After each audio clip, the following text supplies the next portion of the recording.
jamais rentrée chez elle après un simple match de foot et je t'explique pourquoi. Lors de l'AFC Women's Agents Cup en Australie, les joueuses iraniennes ont refusé de chanter l'hymne national avant leur premier match de cette compétition, un geste interprété par certains comme une sorte de protestation face à la situation actuelle en Iran. Mais ce silence a provoqué de vives critiques dans leur pays et un commentateur proche du pouvoir les a même accusés de traîtres en temps de guerre. Lors des 2 matchs suivants, les joueuses ont finalement chanté l'hymne iranien, ce qui a d'ailleurs inquiété plusieurs organisations de défense des droits humains qui craignent qu'elles aient été forcées de le faire par les autorités. Après leur élimination du tournoi, plusieurs joueuses craignaient pour leur sécurité si elles rentraient en Iran. Finalement, 5 d'entre elles ont obtenu des visas humanitaires en Australie.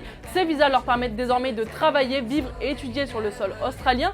Mais toutes ne souhaitent pas rester à l'étranger, certaines préfèrent même rentrer en Iran puisqu'elles craignent pour la sécurité de leur famille, ce qui est entendable. Une situation qui rappelle que pour certaines footballeuses, jouer un match peut avoir des conséquences bien au-delà du terrain. Et ça ne serait d'ailleurs pas une première dans l'histoire du sport. En 2021, l'Australie avait déjà accordé des visas humanitaires à plus de 20 membres de l'équipe féminine de cricket d'Afghanistan après l'interdiction du sport féminin par les talibans. Et pour revenir aux joueuses iraniennes, devant un stade, plusieurs supporters se sont réunis et ont scandé le slogan Save Our Girls, appelant à protéger les joueuses. Suite à ça, le ministre de l'immigration Tony Burke a affirmé que les joueuses ont été déplacées vers un endroit sûr avec l'aide de la police.